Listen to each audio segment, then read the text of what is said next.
Sekencang apa smartphone yang pakai Snapdragon 8 Gen 2? Ya, pasti banyak yang nanyain ya. Untuk memuaskan kalian semua, kami suguhkan tabel perbandingan performa sintetis. Ingat, ini adalah yang sintetis ya.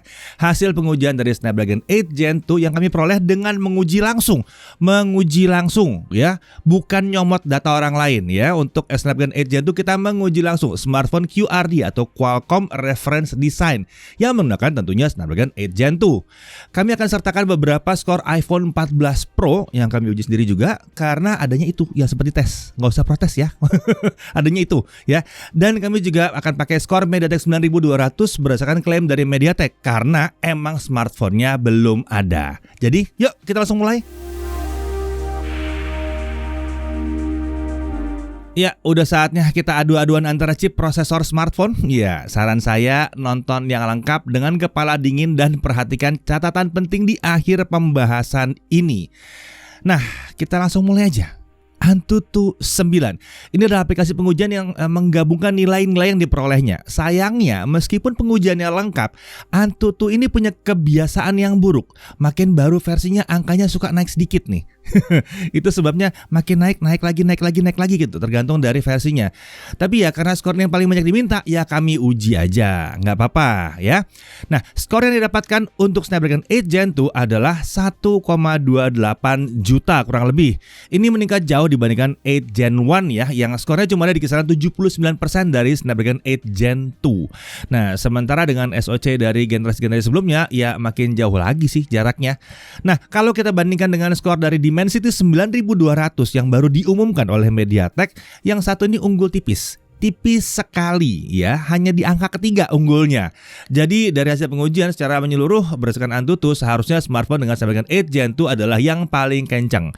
Nggak usah ada yang banding-banding dengan iPad ya, nggak usah dengan iPad dibandinginnya. Itu permukaannya lebar banget, jadi panasnya mudah dilepas, dan itu bukan smartphone.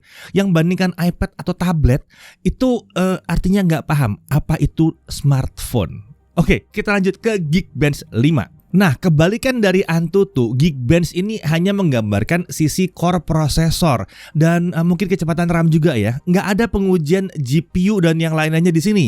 Jadi, menggunakan Geekbench saja tidak bisa menjadi satu-satunya acuan untuk performa SoC smartphone.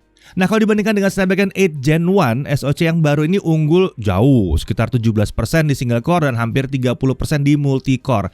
Sementara kalau dibandingkan dengan klaim MediaTek untuk Dimensity 9200, yang satu ini terlihat lebih kencang, khususnya di multi core. Lumayan jauh nih ya. Nah, di sini terlihat bahwa iPhone yang terbaru tuh jelas lebih kencang core prosesornya.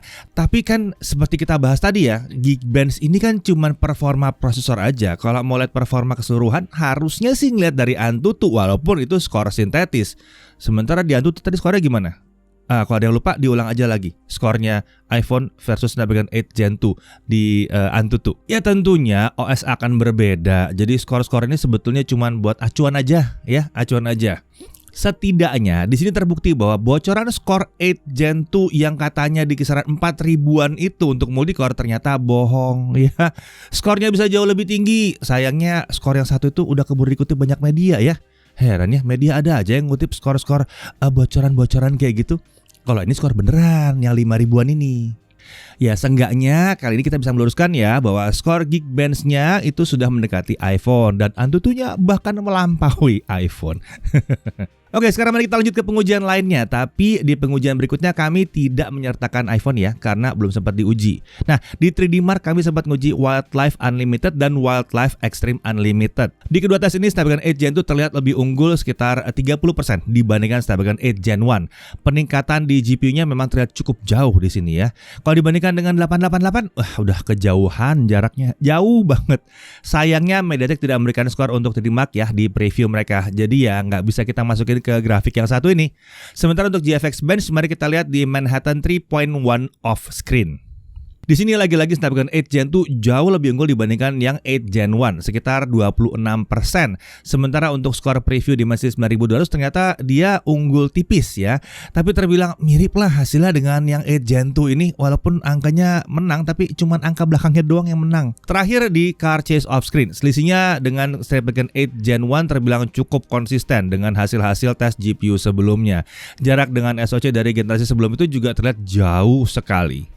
Oke, jadi kesimpulannya apa? Oke, kalau kita pakai angka teoritis, kita bisa menyimpulkan bahwa Snapdragon 8 Gen 2 ini memang kenceng, lebih kenceng dibandingkan pendahulunya. Selain peningkatan performanya, bahkan dijanjikan akan datang juga peningkatan efisiensi, alias jadi lebih irit. Jadi nggak cuma lebih kenceng, tapi lebih irit. Ini kita udah bahas sebelumnya ya. Tapi, seperti yang selalu kami ingatkan, pada akhirnya semua kembali ke produsen smartphone. Ingat yang baru terjadi di Snapdragon 8 Gen 1, Xiaomi 12 pakai SoC ini performanya ketahan, nggak bisa naik performanya. Lalu ada Vivo X80 Pro pakai SoC satu ini performanya mantep, stabil, dingin. Tuh bisa SoC-nya sama. Jadi kita nggak bisa bilang SoC ini pasti panas.